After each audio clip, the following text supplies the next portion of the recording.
The National Broadcasting Company invites you by transcription to join The Chase.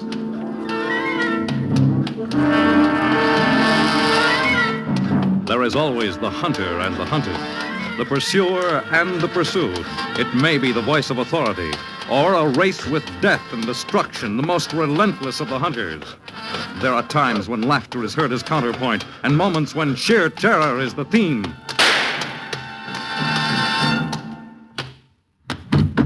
But always there is the chase. And the chase becomes a terror-ridden nightmare when the pursuer is circumstantial evidence. Yes, sir? Oh, Wilton's the name, Edward Wilton. I've got a reservation. Oh, yes, Mr. Wilton. Single room and bath. Rates $4.50. Sign here. $4.50? You boys seem to have a Ritz complex. Palace Hotel may not be as big as the Ritz, but it's the biggest and best in Webb City, Mr. Wilton, and we don't mind letting foreigners know it. Foreigners? 200 miles from Chicago and you're out of the country, huh? Do you want the room or don't you? Oh, of course I want it. Don't get sore. Just pulling your leg a little. Let's have that pen, huh? There you are, my friend. Edward Wilton, Esquire, Middle Western Sales Representative for Ideal Air Conditioning Incorporated, the air conditioning of the future. Is that what you sell, young man? What else do you think would bring me to a burg like this? What's that? I said I never saw a town like this. Yes, I'll bet a lonesome young guy might have a little fun if he knew the right people. Nothing much doing in Webb City at this hour, especially on a Tuesday night. Well, how about the hotel? You got a bar here? Nope. What does a man do to get himself a beer, for instance? Well, there's Biff's place just down the street to the right. If it's a drink you're hankering for, he's got it, although you might not like the crowd. Oh, why not? Well, they're kind of jivey, so to speak. Most of them are mill hands and their girlfriends, and they keep the jukebox going till way after midnight. My, you don't say. Are you trying to kid me, young fella? Wouldn't think of it for the world. If there's anything I hate, it's fresh salesmen. You fellas think you own the world. No offense. What's that you got hanging on your wrist? Oh, this? That's an identification bracelet. Looks sissified to me. Oh, no. Lots of people wear them these days. Sophisticated people, that is. Like you, I suppose. You know, you're not very polite to the customers. Better not let the boss catch you talking to his favorite clients that way. He might can you. That so? Yes, I happen to know him personally. Well, I happen to be the boss, mister, and chief desk clerk. The name is Grimes. Uh-oh. That's one for the house. We serve breakfast from 7 to 8:30. Get down late, you eat in the diner across the street, and no smoking in bed. Good night, Mr. Wilton. Good night. Cheerful.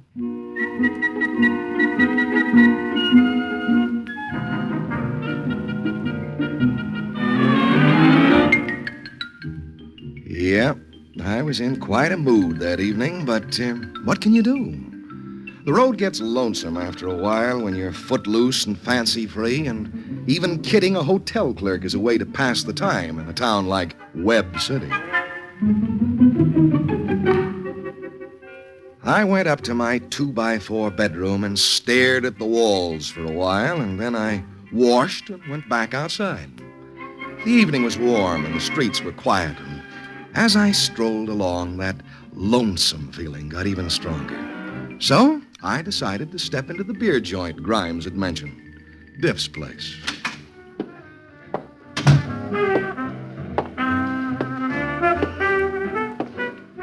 There were only half a dozen people inside, and the jukebox was running overtime. Most of them seemed to be mill workers having a nightcap before ambling home. It wasn't till I picked myself a booth and ordered a scotch on the rocks that I noticed the red-headed girl. Or rather, I heard her laugh.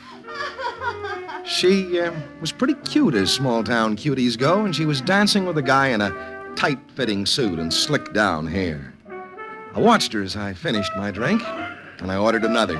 And I kept on watching until I downed 2 more. And she looked my way. There was something in her eyes, the way she smiled for a moment, that attracted me. And with the music and the drinks, well, I must have got a little tight. because I found myself getting out of my chair and breaking in on the two of them.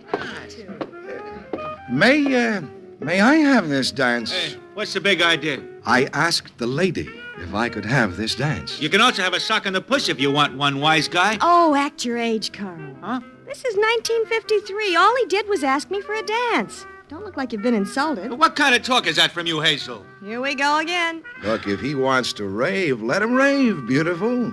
Meanwhile, let's you and me dance, Hazel. Why, you... Carl! I wouldn't if I were you. First of all, I've got at least 2 inches and 15 pounds on you, and I used to fight semi-pro. You gonna tell this jerk to get out of here, or do I go, Hazel? I think your last suggestion's the best, honey. Well, as far as I'm concerned, the two of you can drop dead.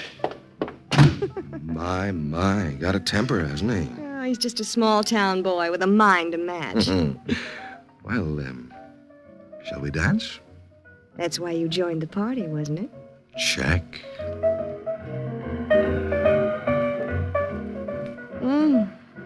Music's nice. So are you. Little city boy trying out his line. I'm a salesman. Can't blame me for trying to make a pitch. You'd be surprised what sales resistance I've got. You'd be surprised how I can sell. What's your name, Curly? Wilton. Eddie Wilton. Mine's Hazel. Yeah, so I heard. How about a drink after this dance?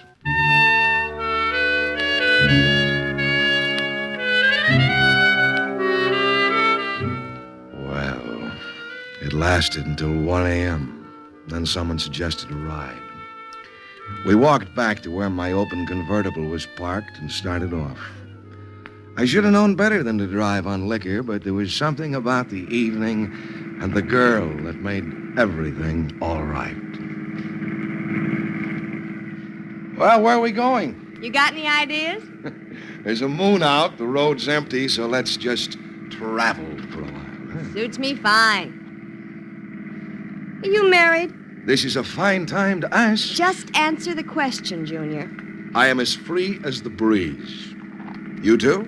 Mm-hmm. Who was that square you were dancing with before I broke in? Carl Bleecker? He's just a dumb town kid. He gives me a pain. Why go out with him? There isn't much of a choice in Webb City. You're a good-looking number. Did you ever think of trying your luck in one of the bigger towns like Chi? You might get something in show business. Stop handing me that moolah. Give me a cigarette. It's in my left-hand pocket. Yeah, you'll find matches there, too. What's that on your wrist, Eddie? It's an identification tag. Last time I saw one of those things was on a GI. That's where I got the habit. It's cute. Let me have it. For keeps? Well, it isn't worth much, is it? Well, no. Well, then don't be a cheapskate and hand it over. We'll probably never see each other again, and I'd like a keepsake. Well, it's yours, baby. Here, unhook it. Thanks. Huh? What's the matter? I don't know. Something wrong with the motor. You're not going to pull that old gag on me. I thought you weren't small town. No, on the level. It's not a gag. She's conked out. Holy smoke, I'm out of gas. How convenient. You picked a nice place to park, too. Right under a stone quarry. Okay, baby, if you think I'm that crude, excuse me. Where are you going? We passed a gas station a mile or so back. I'll get some more fuel. You mean you really are out of gas? While I'm gone, you can figure that one out for yourself.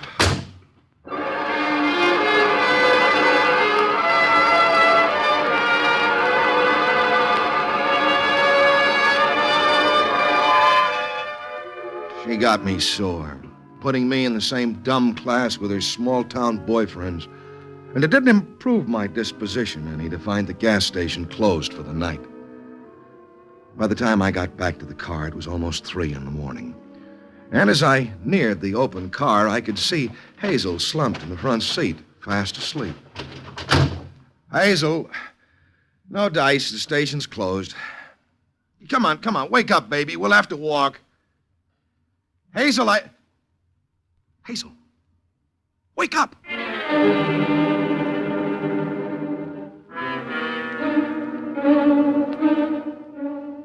But she wouldn't wake up. Not in this world, anyway. Because Hazel was lying dead on the front seat of my car with her skull cracked open. It was one of those accidents that can happen once in a million. I'd parked near a stone quarry in an open car, and while I was gone, a rock had come loose, maybe 50 feet above her, and caught her square on the head. For a minute, I almost got sick. Then I pulled myself together. I had to get help, and the car rolled up as I staggered back to the highway, waving like crazy. Stop! Stop, will you? What's the trouble, Bob? There's been an accident. Where? Over there in my car. Get into a crack up? No, nothing like that. A girl, she... Hey, Pretty bad, huh? pretty bad. She's dead. Yeah, I thought so. How'd it happen? A rock. It must have fallen from that stone quarry. A rock from that quarry? Well, that hill's as smooth as a glass up there. I don't care how smooth it is. That's what happened. What are you looking at me that way for? What way, mister? Hey, where are you going? Wait a minute. Come back here. Don't leave me like this. Come back.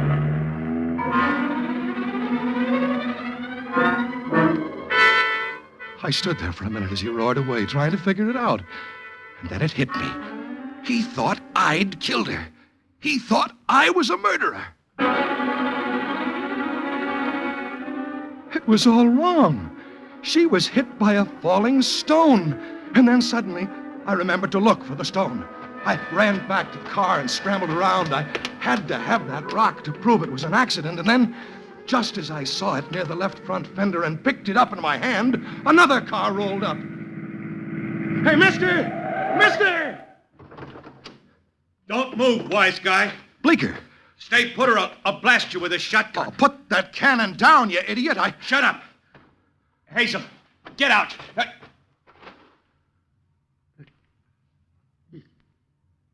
She's dead. I know she is. You killed her. Well, you're out of your mind. You brained her with that rock you're holding in your hand. Oh, stop talking like that. It was an accident, Bleeker. This rock came from the quarry wall above her head. She was waiting here for me when I knew my hunch was a good one. That's why I decided to follow you out. You dirty murdering bum. We'll hang you for this. Bleeker, you're off your beam. Shut up. I tell you, she... Shut your lying dirty mouth before I plug you here and now. All right, so you think I killed her. We'll leave it up to the cops. Sure. We'll leave it up to the cops. And if the cops can't handle it our way, maybe I'll get a couple of the boys together for a little stringing bee. Come on, get into my car. Just take it easy, Carl. Get in and shut it for a trap. You'll drive, I'll sit behind. And one false move, wise guy, gets you a head full of lead pellets.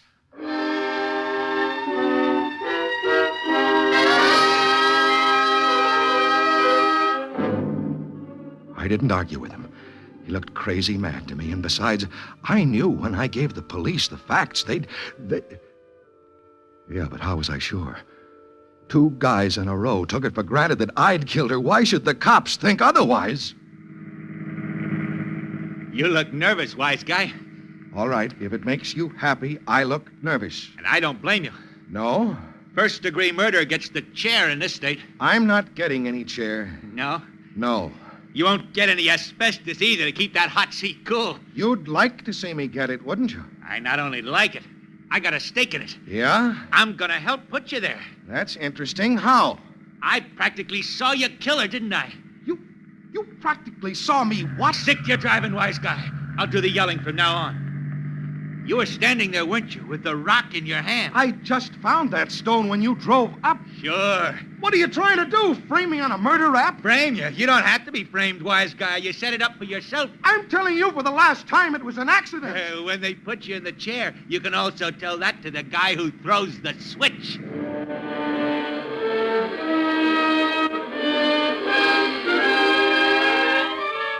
Suddenly, I got panicky.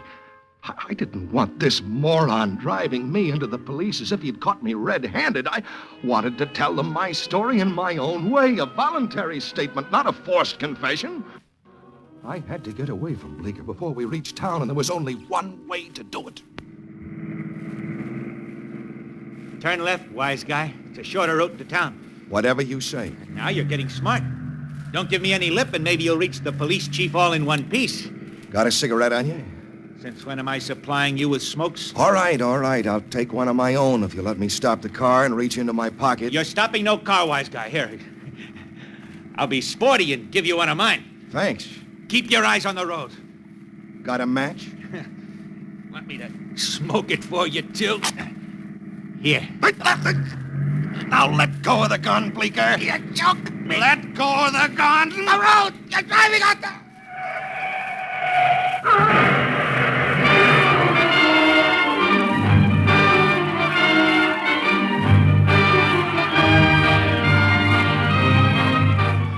As I lost control of the wheel, the car had swung left and hit a soft shoulder.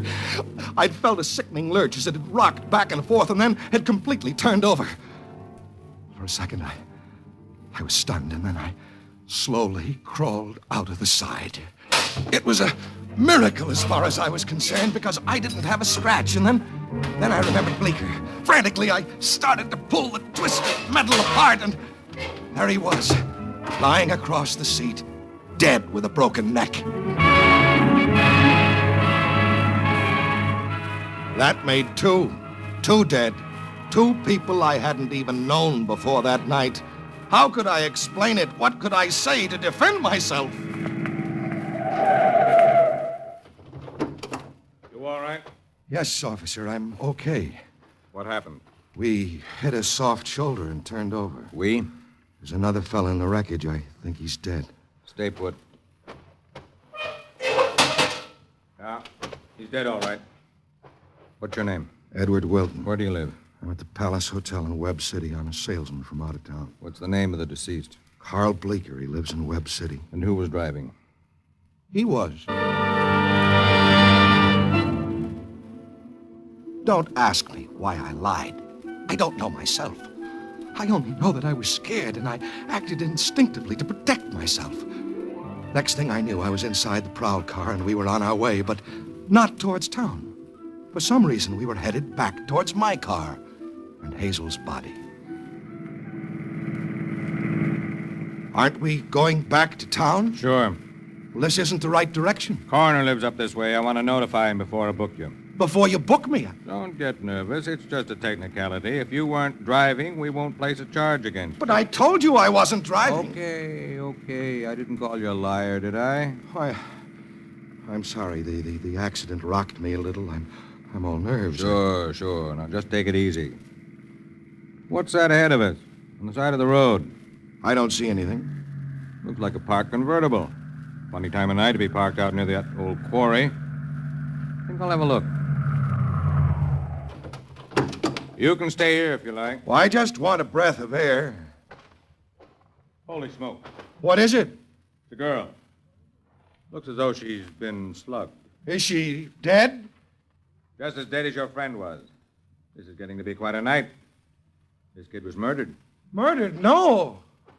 She certainly didn't conk herself on the head. You drove past here before your accident. Did you notice this car?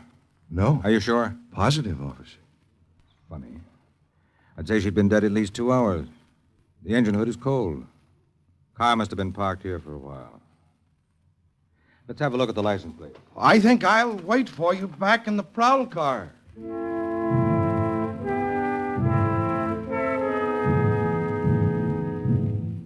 As I got back inside the prowl car, I watched him take down my license number. Then he walked around to the front seat again and looked at Hazel once more. I saw him reach over and lift her arm, unfold her fingers, and take something out of her palm, something that glinted in the glare of his flashlight as he carefully examined it. Then I remembered what it was, my identification bracelet with my name engraved on the plate. Hey, you!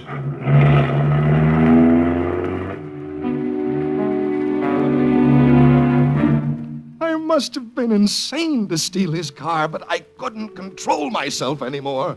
Everything seemed to be building up against me.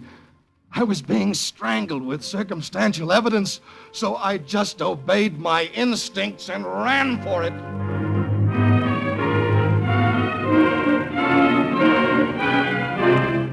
I didn't know where I was going. I just followed the road as it twisted and turned with my hands gripping the wheel so hard my fingers ached.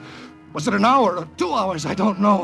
I kept on driving, trying to escape. And then with one of those ridiculous impulses a raving maniac might get, I turned on the shortwave radio in the prowl car I'd stolen. Attention all cars. This is Chief Dundee once more. I repeat the description of the man we want. Name, Edward Wilton. Age, about 32.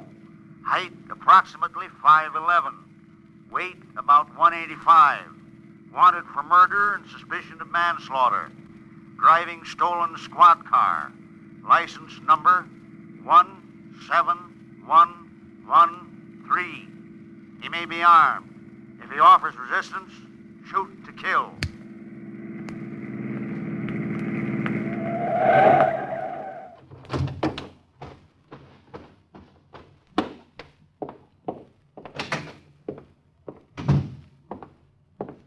Yes, what can I... You? Yes, it's me, Mr. Grimes. Don't move. Just first listen to what I have to say. Well? I've been up all night, Grimes. Have you? I've been driving around like a man who's been doped. They're after me. I know they're after you. They want me for murder. I know that, too. Do you know why I came back? Why? Because I don't believe they'll do it. You don't believe they'll do what? Convict an innocent man. Of course they won't. All you got to do is give yourself up, son. You'll get a fair shake. Do you think I'm a murderer, too? No. The evidence is bad, I know, but you can see it was an accident. You've got to see it. And the others, too. You don't know what it's like, running away from something like this. All night I drove, thinking they'd shoot me down on sight. And I couldn't stand it any longer. I had to give myself up. I couldn't live like that for another day. Want me to call Chief Dundee? Yes. Just tell him I'm at the Palace Hotel.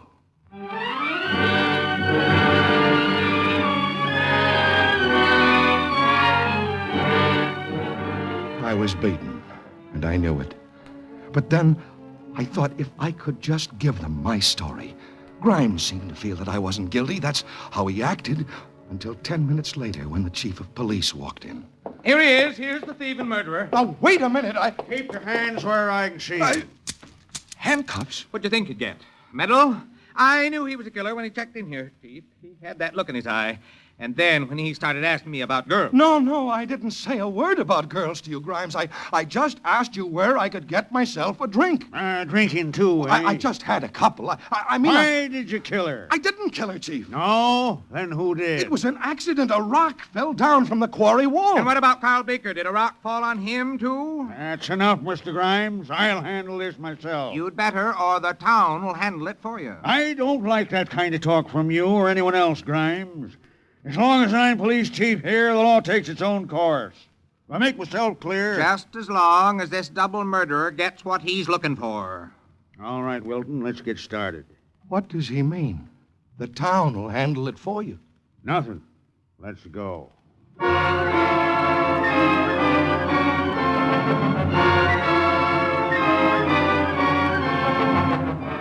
But I was going to find out later just what Grimes meant. After they had me down at headquarters, they questioned me, and I gave them all the answers I knew, but somehow nothing seemed to satisfy them.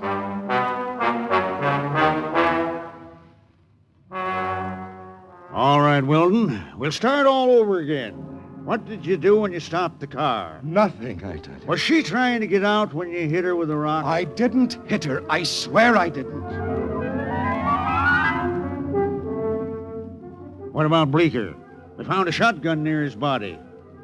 He had you under arrest when you slugged him, didn't he? I didn't slug him. He had a gun, yes, and he scared me. I tried to wrestle the gun out of his hands when the car went wild. He had the gun in his hands, driving at the same time? He wasn't driving. That isn't what you told the man in the squad car, Wilton. I swear it's the truth. No, leave me alone. At last, they gave me a chance to sleep. They put me in a cell, and I dropped like a dead man for over 10 hours. When I woke up, it was dark again, and there was an ominous rumble coming from somewhere outside the jail. Chief! Here, let me speak to the chief! Feeling stronger, Wilton? Oh, yeah, sure. What's the noise out there? Never mind. As long as you're in my custody, they'll never get you. Who's they? I guess I better tip you off, just in case things get really rough. That crowd out there is in a nasty mood. They're liable to do anything. Like come in here after me? I've got 5 men inside Wilton, and that mob will have to come in shooting if they figure to take you away. Well, what about me, Chief? I've got a right to defend myself, haven't I? And I can handle a gun. Well, I'll bet you can. You'll stay right here, Wilton. We don't give firearms to confessed murderers. Confessed murderers? I never confessed. No? You didn't know it, but you spilled the works last night while you was asleep. I what? We had a stenographer and 2 witnesses, Wilton. What did I say? You killed the girl in cold blood, that's what you said, and you finished Bleecker, too. Oh, no, that doesn't make sense. I couldn't have said that. But you did. You're virtually convicted of murder in the 1st degree right now. Sounds like that mob's coming up here to the jailhouse. Chief, it's a wild bunch out there, and they're talking lynch. How many do you think there are? Must be 500 easy. Maybe we better call the governor for the National Guard. Too late now, Chief. They're starting to break down the door. Come on. I'll see if I can make a last-ditch plea and stop them.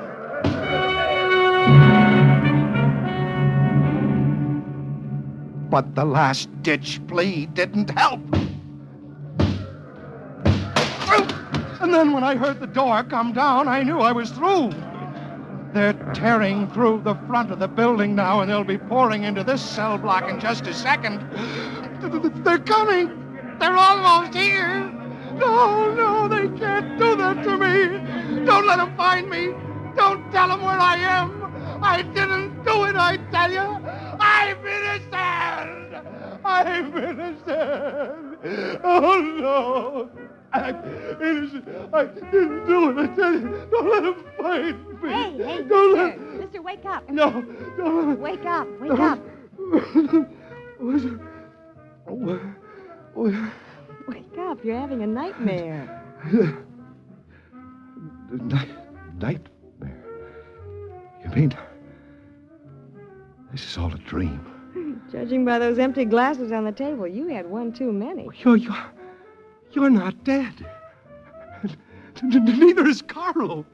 And I'm not in jail, and there's no lynch mob, a confession, is there? Lynch mob?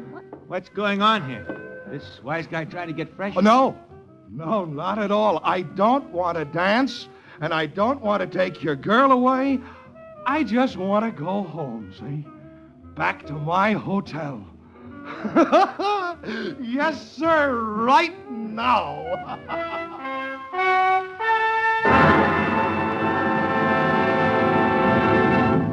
In the animal world, there is the hunter and the hunted, hound and fox, hawk and sparrow, chicken and worm. But who is to judge precisely which is the pursuer or the pursued as we enter the chase?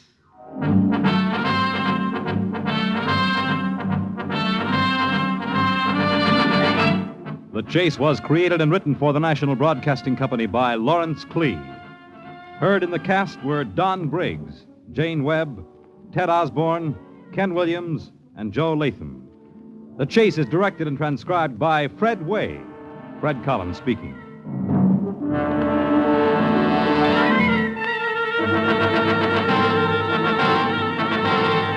Two weeks from today, a hard-working accountant begins a game of pressure against his employers as he tries for success in the chase. This afternoon, it's Adventure with Counter Spy on NBC.